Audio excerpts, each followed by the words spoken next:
just interrupting you guys. Fractional leadership.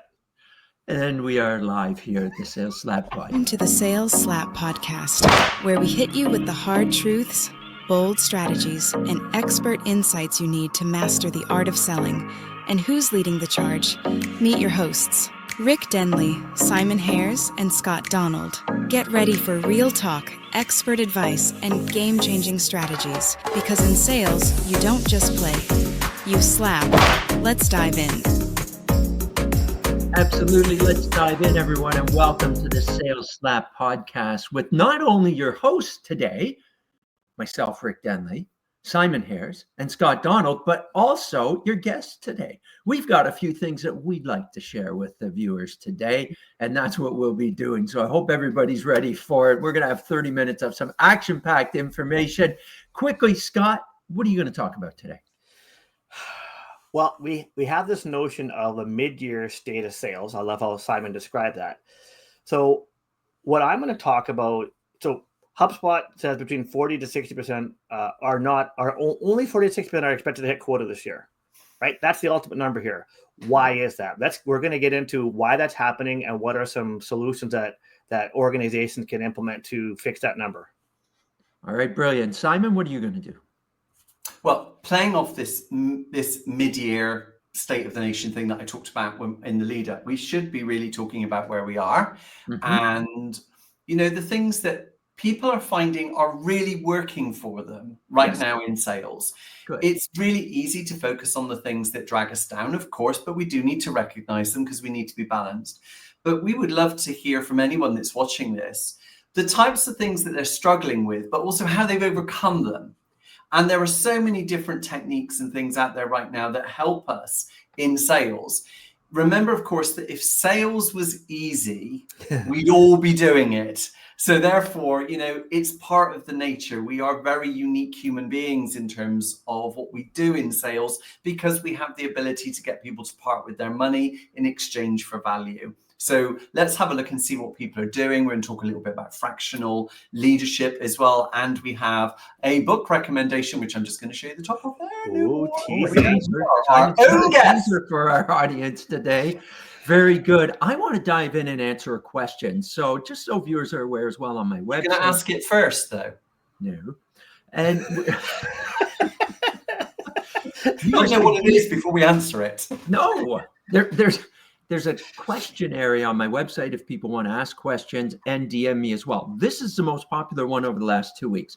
How do I, as a leader, create a workplace where new generations feel trusted enough to be engaged, loyal, and motivated? So I'm going to answer that one for our leaders out there as well today. Cool. So let's dive in, as we say, to this podcast, us being the actual guests on it, and let's see what we can help out. And as Simon mentioned, I'll watch the comments up here for the live people as well and bring them on with any questions they may have this morning. So Scott, kick things off. You got a great topic you want to dive into. So first, if we are our respective guests, do we have to be nice to each other for the next 27 minutes? Absolutely not. Why would we change that? Excellent. Okay.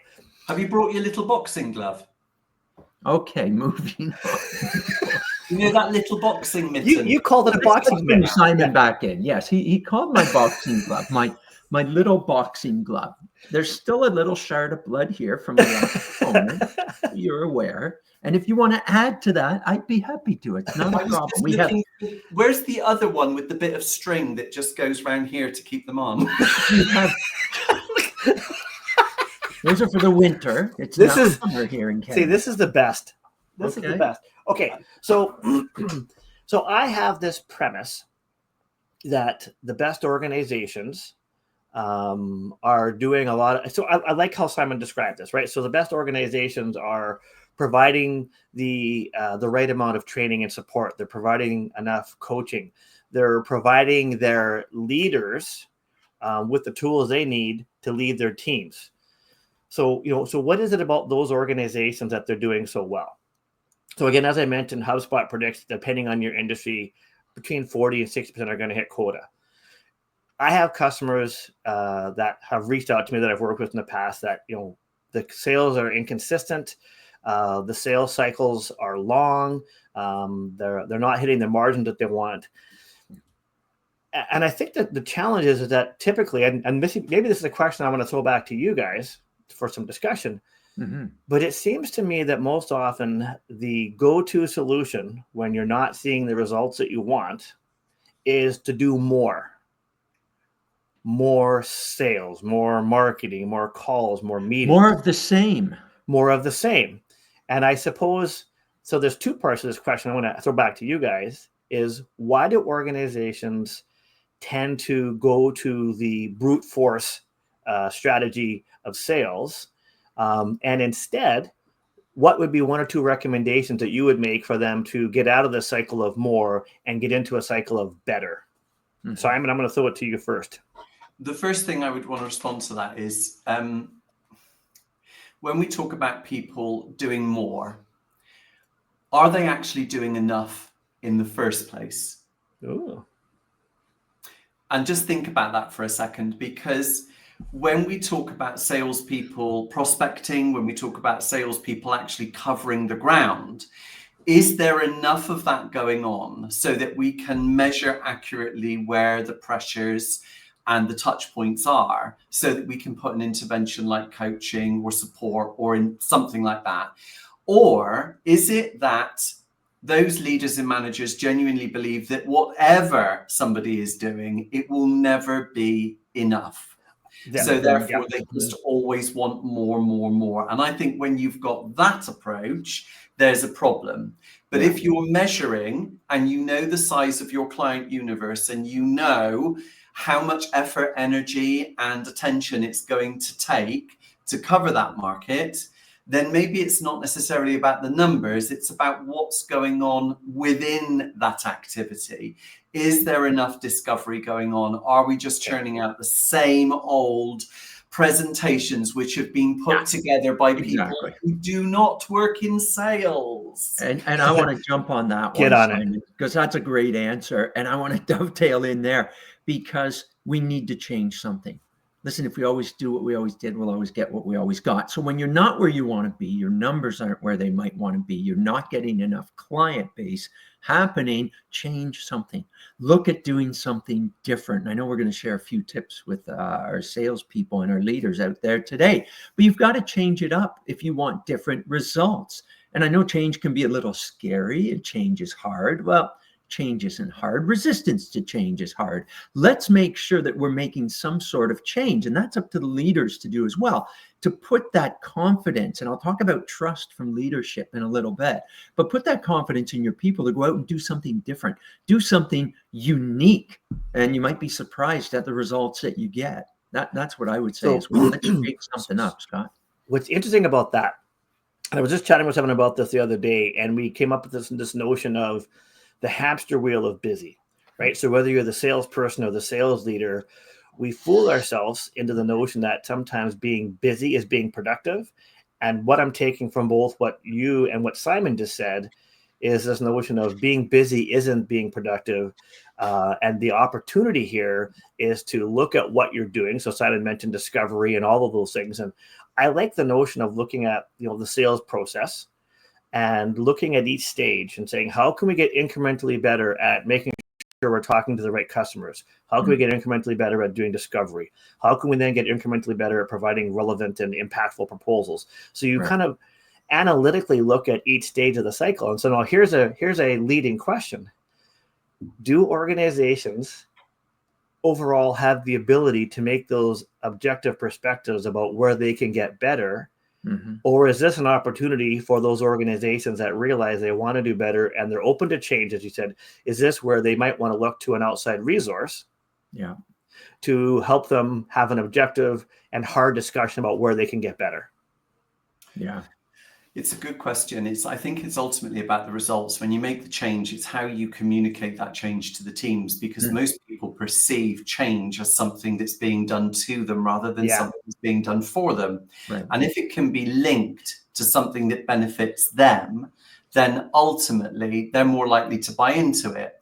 And the funny thing is that sometimes leaders, managers, maybe C-suite people forget that when they implement change, they've actually got to do a sales job on the people in the business. Absolutely. And that means they've got to put benefits and value statements in to get people to be persuaded to carry out those actions.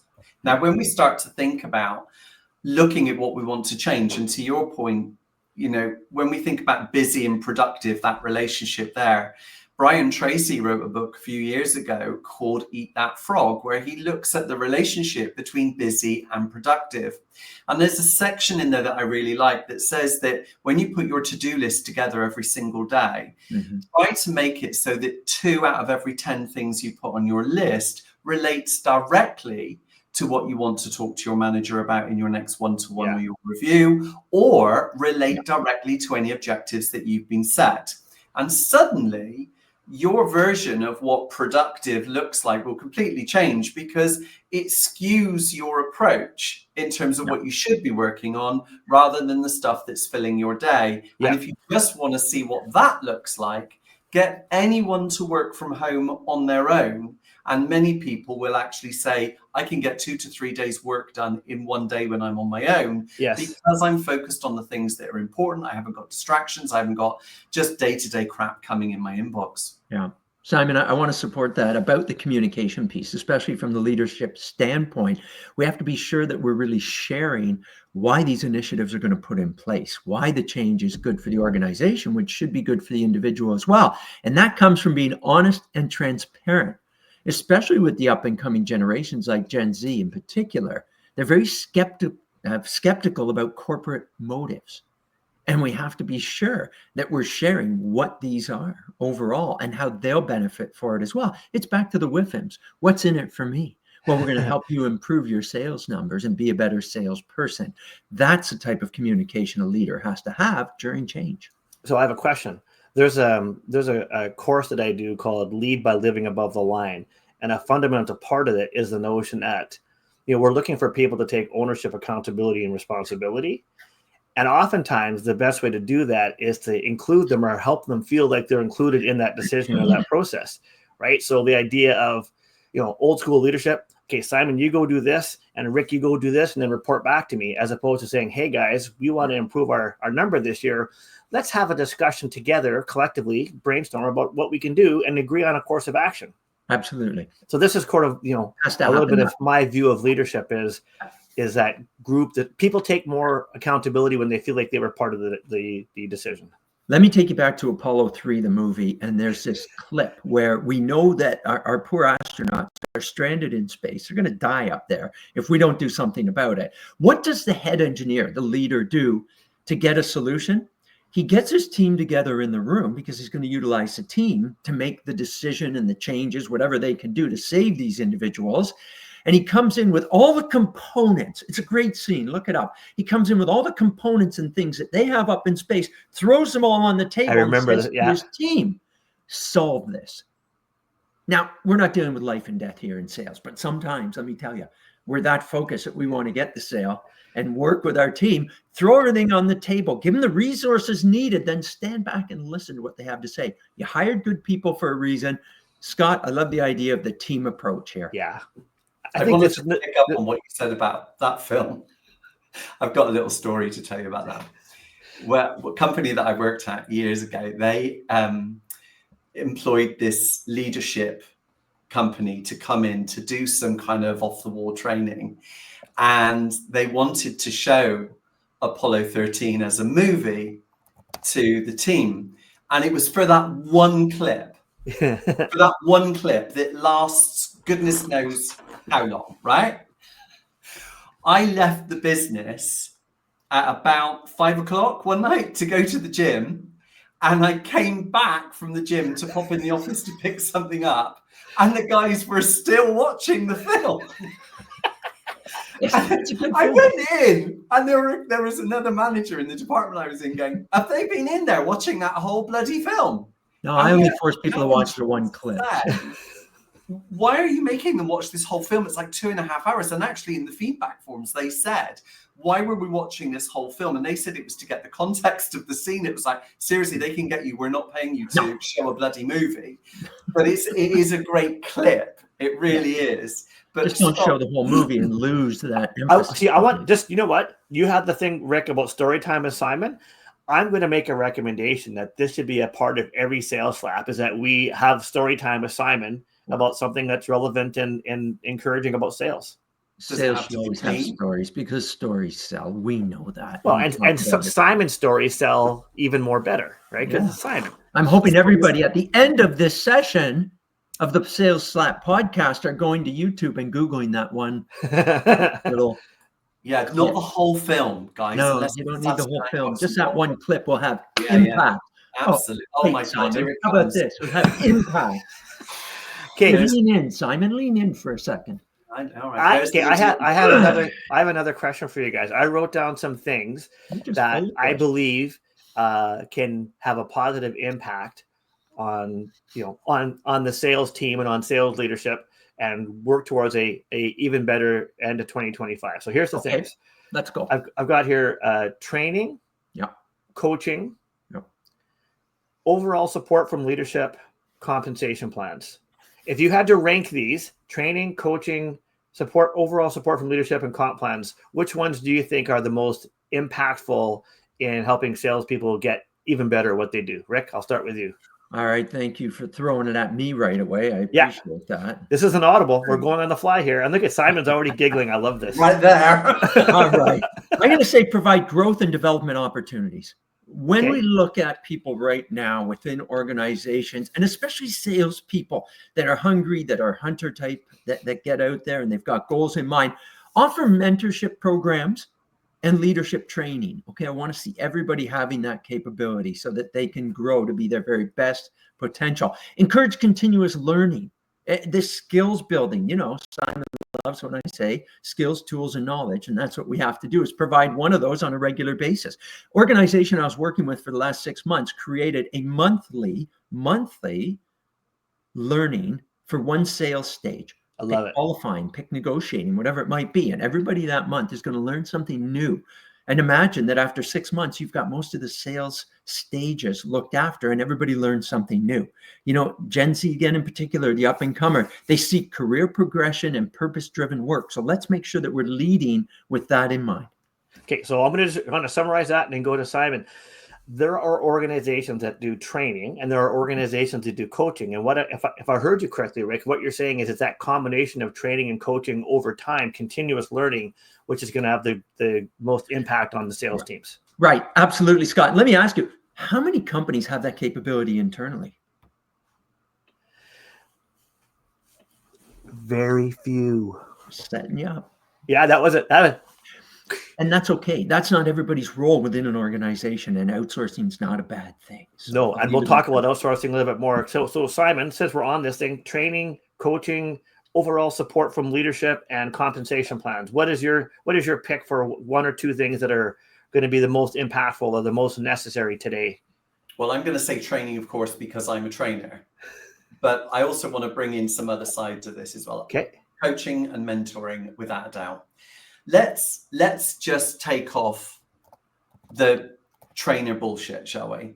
The best tips that salespeople will often learn are those that they learn from the people they work with, that they're sat next to. They will hear them say something. They will watch them do something. They will see them apply something and they'll go, did that work for you? Or they'll listen to it and go, I really like that. And then what they'll do is they'll nick it and then they'll use it for themselves. They'll talk really quietly. And they share these things and they use them. So when we say, does a company have capability to do this? Every company has the capability to use it, because every company will proudly pound its chest and say that our people are our best and biggest asset. Yes, they are. So use the asset. Right. Use the information that's locked up within your salespeople's heads. Get them to share what they learn. And then when you need to bring in outside help, get it so that it enhances what you're already doing. Get it so that it brings something new. And whether that be a trainer, a coach, a leadership expert, or even whether you step outside and go, do you know what? We're going to bring in fractional leadership. And for those of you that don't know what fractional leadership is, fractional sales leadership is a temp, basically. It's the posh name for a temp who's going to come in and run your sales business and then go off again. They're not going to be there permanently. So you've got to all sorts of things like non-compete agreements, all those things. but they're going to come in and they're going to inject something new and exciting in the business. Inject. Yeah. But until you fully understand what your sales team know, what they practice, then you won't know. And I have a methodology that I use with people that I call TRAPS. TRAPPS. When something new comes in, we train it. We then get them to repeat it. They then apply it to their job. They then keep practicing it so that they then perfect it. And then once they've done all that, they're able to sustain it, train it, repeat it, apply it, practice, perfect. 2 P's on that. Two P's. And then sustain it. Because when we think about everything that training delivers, one of the most important things is not only doing it, but sustaining it. Right. Think about those people in fitness. You go in, you've got your fitness goals. You want to get thinner, you want to get stronger, you want to get bigger, whatever it is. But when you get there, what you're going to do? Are you going to let it go and let the carbs get you again? Of course you're not. You want something to help you sustain it. Sustainability is important. How do we sustain it in a sales team? We get the sales teams to talk to each other and share their skills. That's what we need to do before we bring in fractional leadership. Before we do training, we should be doing it. As much as we think sales is an individual sport, and in a lot of ways it is, and it needs discipline to be an individual in it, it can also be a team sport. And that's something that leadership should be bringing more and more now, to create a team environment to help each other. Don't compete within each other, compete outside, help each other, build each other like a team really should. And what happens when a team does that? They're more successful as a whole. I want to mention one thing, Simon, when you said about fractional leadership and sales leadership, the other thing that can do for people, and sales managers and leaders shouldn't be afraid of outsourcing. Good leaders bring in and grab information and people from all different sources. That's their job. They don't have to be the expert. And if you do need somebody to come in to implement or fine tune, as Scott said, your sales process, implement a CRM and such, have an outside source, do that, train everybody, and then you maintain and take it over as a leader. You don't have to be the top expert in that area to implement it. And as we know, just like two parents who have children, the child always goes to the one they think they're going to get the answer from. And then they go outside of that and ask somebody else, and they honor the input from the third party more than their own parents or other people. And I think this is some time ago, one of our previous guests, Alan Langer, did a post about some study that mentioned the outside statistic has more impact. And just a quick story. There's a group that I worked with here in Manitoba a couple of years ago, and we spent quite a bit of time preparing a day of sales training for them. And I remember saying to them, as we were getting close to launching it, guys, this training is going to be valuable, but it's not a silver bullet, right? Because it's a bit of a one and done, although they did have an environment of continuous learning. But what was interesting to me is that one of the sales leaders said to me, Scott, you're the silver bullet. And not me per se, but he said that they recognize the value of having an outside voice, particularly an outside voice with glasses and gray hair and a wrinkly face. But I think, going back to Alan's point and what you just said, Rick, is that, if you have the environment of continuous learning and you're sharing best practices with your team, and when appropriate, you're bringing in that outside resource to do, again, I know that Simon, you train, but you also coach, that outside resource of training, coaching, or fractional leadership should be there to support and reinforce and build on what you're already doing internally, not to challenge it. Yeah, and that's important. And I know, having worked with Simon before he comes into an organization to help them grow, he listens and he asks questions about their major initiatives so that he can support some of them, and probably with your expertise, change a few of them as well. So excellent question, Scott. Thank you. Simon, what do you want to expand on today? What do you want to share? I think it's really important that we do take that moment to look at halfway through the year. What are the things that are working? What's got us to where we are at the moment? And we are going to be getting to a stage where people are, maybe reviewing what they're currently doing. They maybe are going through some form of performance review as well. And they are going to be looking to set themselves new objectives too, in terms of getting themselves to that next level towards their targets and their numbers. So I think it's really important that we start to think about what that looks like in terms of setting those objectives, setting those goals, getting people up together and excited about what they should be doing. And of course, at the top of all of this, they are going to be looking to their leadership to be able to support them and inspire them even further. So when we think about the leadership aspect right now, what do we think leadership should be doing to get people to be more engaged with what they're doing? Because when you get halfway through the year, you might have had a really bad year, you might have had a couple of bad weeks, you might be feeling a bit low. What is it that leadership actually needs to be doing in terms of making that happen? So Rick, I'm going to pass that back to you, because you're called in to speak to so many organizations, and I've seen you speak, and it's really quite captivating.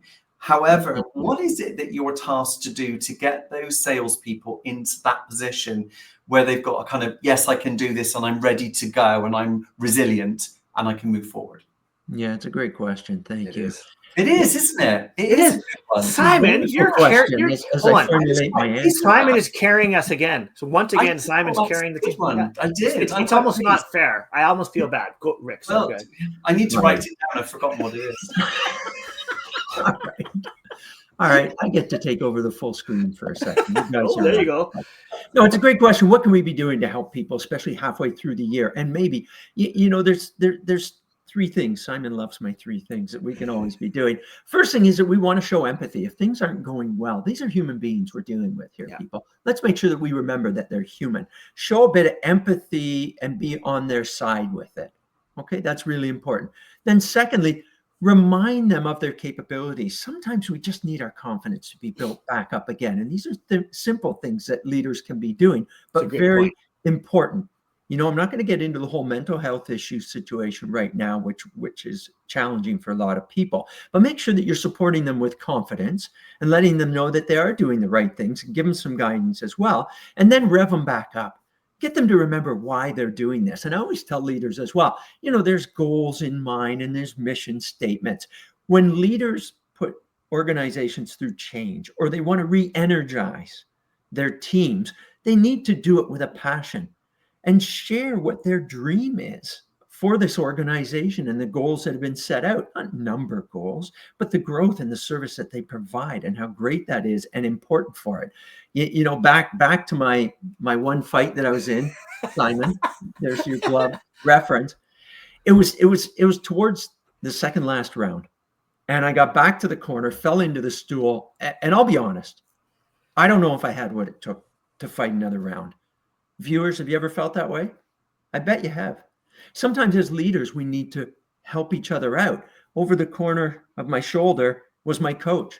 And he asked me a couple questions as I'm gasping for air and the trainer's cleaning up the blood and sweat on my face. And he said to me, "Why are you here?" I said, "To win." He said, "You're here to fight for those who can't." Nice. And that was pretty important to me. And then he said to me, "Whose name is on your Fight to End Cancer plaque?" I said, "My mom's." He said, "Why?"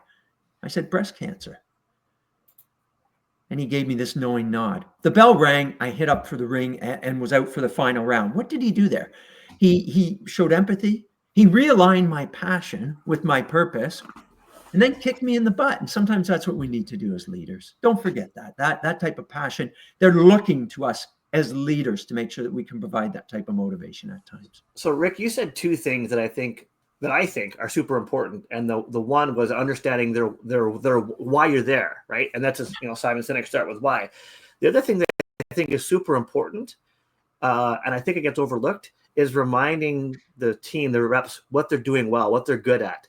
I've had people that I've coached who have been they kind of beat themselves up. Mm-hmm. And oftentimes the task is, what I'd like you to do at the end of every day or at the end of the week, I want you to write down 2 or 3 things that you accomplished, that you're proud of, that you feel good about. Yeah. And it's interesting how that exercise, to what you just said, changes the wiring of their brain. They're realizing, I actually do some things really well. And I think that's the benefit of what an internal or external coach can do, is remind them what they're doing well and give them those 1 or 2 things to work on, including what is their why are they doing this. So great points. I love it. So let's just go to someone who's a very regular viewer of this podcast. Craig Smith. Craig, you are definitely lining yourself up to be a guest here, without a doubt. Just picking up on one of your comments, Craig said that coaching I have found to be have the biggest impact to sales, learning from one another. Yep. So Craig is really supporting what we're talking about on that notion. He also says, I have never seen success via skipping the steps. Thus, we need to be aware of the change management process and where every one of our team members is within that process. There are so many change management processes that are out there that are used within management. Some of them are very, very clever. Some of them are a little bit too complicated. Yeah. There are some great ones out there that are worth looking at. He also says that my experience is everyone manages and reacts to change differently. How do we help our people walk through the change management process? Well, I suppose the answer to that question is actually within the question, and that is treat everybody differently and give everyone time to express their concerns, whether they're being positive or even negative. Give people that chance to have a voice, because in a funny quasi kind of way, when you impose massive change on people, they tend to go into that funny kind of bereavement cycle, don't they? They, first of all, can't believe it. They then go into this kind of shock and then anger. Then they start bargaining with you. They kind of go through that. So if you give everyone the opportunity to express their view, whether that's good or bad, just be mindful of those people who choose not to say anything and then moan about it later because you didn't give them that opportunity. So it's really important to think about that. Craig, your comments are always very, very welcome. Thank you so much. As I said, you are lining yourself up to be a guest because I love your content. I see that we're at 30 minutes, but one of the things that when you were reading Craig's comment, it made me think about is the fact that I think many leaders feel like they're being pulled in a million different directions, and they don't feel like they either have the time or they really don't know how to effectively coach. And I think as a result, they're so busy just trying to keep their head above water that I don't think, and maybe Rick, you have some insight into this, they don't feel like they have the time or the capability to support people. So they just kind of keep their head down and just keep doing what they're doing. Then why are they in their job? If you haven't got the time or the capability to look after your people, then why are you in that job? Sorry. Yeah, we need to sometimes step aside from the process and the operations and things that are going on and focus on the people, as we know. That'll have the biggest results you can ever have. And if you have impact, listen, I'll be honest, and people know this, I left the corporate world several years ago because I didn't feel I was having enough of an impact on people. It all became numbers and processes and things for me. And I had my aha moment and said, this is not what I do. I like to help people develop to be the very best they can be, whether it be in sports, business, individuals. And I bailed. I was out so that I could focus on people more. That's where your passion should lie if you are a leader. If it's in different areas, I don't know that you're going to be successful. You have to align that passion with your purpose, and people are the answer at the end of the day. Pick individuals, see how you can help them grow. That is your success at the end of the day. Because we know, as I always say, it's people that grow companies. Right? And great leaders that grow people. So go out and grow your people. So just to take a kind of sum up from that, what we're saying is that if you don't give people the capability and the time to develop their people, those leaders that are really good at it are going to walk away, just like you did, Rick. In which case, you're back to square one, aren't you?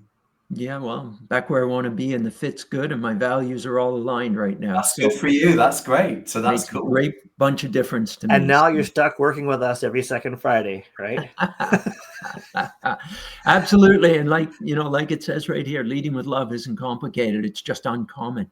Be that exception. Do things different. Make some changes out there. We'll have a great impact. So love it. Guys, what a great episode. Thanks to our viewers and Craig for jumping on as well. Anything to wrap up with? Beautiful. Here we go. Let's jump over to Mr. Simon with his book, Suggestion of the Week. What do you got, Simon? I was going to say the attention span of a gnat. Honestly. If you're lucky on a good Simon, positive. All positive. Great book for those people that are in that position at 6 months where maybe they still need to be finding business from new areas. This is the latest book from Mark Ackers and Richard Smith. This is Deconstructing Discovery. This is a great book for those people that need to start right back at the beginning with people and actually start bringing in new business and prospecting. This is a cracking read, very, very good and very relevant for today, hence why it's been released so far. So I really recommend this as a read of the moment. That's my book. So Simon, I saw them promoting this, and Yeah. those two gents, and so you're giving it 2 big hairy thumbs up as a great book around discovery. 2 what? 2 hairy thumbs up. I don't know. It's what came out of I don't know what I'm going to say before I say it. What you're saying is you're recommending the book and you're a big fan of it. That's exactly what I'm saying. So basically, take Rick's mitten, because he only boxes with one hand. Yes. It would be 1 thumbs up. Yes. Oh, look, he does have 2 hands. Oh, yeah. Oh, look, he's got a little Muttley medal. Which one would you like to receive? You know what? This is adorable. Look at those cute little boxing mitts. We have charity events where anybody can step in the ring on a regular basis. Viewers, chime in if you'd like to see Simon or Scott step in the ring with me for 3 minutes. If they I can box. I used to box. I have done that. So that's all good. So yeah, watch out. Watch out. Looks like a cat scrapping. Okay. And this is why the show's only 30 minutes. Yeah. We've run past our 30 minutes, and this is what happens. Yeah. I want to go on record as saying, Rick, I will fight you. All right, charity. Let's go. As long as we make $1 million towards a charity, that'd be great. Okay, fair enough. Good. Well, guys, I think this was great. I think this was helpful. Everyone, thanks for being here. Thanks for being here. Our next guest, 2 weeks from today, is going to be Brandon Lee. Brandon is with a group called Fit. He has his own company called Fist Bump. He has his own podcast that he does with a couple other gentlemen. I really like his messaging. It's very, very human centered. Much like Rick, he's got a real focus right now on sales leaders. So I think he's going to be a great guest for us 2 weeks from now. Craig's very happy. Did you see that? He just popped up. Yes. Yes. Yes. Well, yes. Thanks. See you later, Craig. We need to get Craig a Sales Slap podcast T-shirt, because he is like our most bestest fan. Yes, he is. I would like a Sales Slap podcast T-shirt as well. Okay, why don't we get that together? Yeah, let's get that together. Get one for Simon as well and all the other guests. Guests, thanks for being here today. Make sure to reach out for us for more information, and we'll see you in a couple of weeks back on the next Sales Slap podcast. For attending the Sales Slap, feel free to reach out to your hosts, Rick, Simon, and Scott, and our guests from this episode for more information. We look forward to seeing you next time. Thanks, everyone. Bye for now.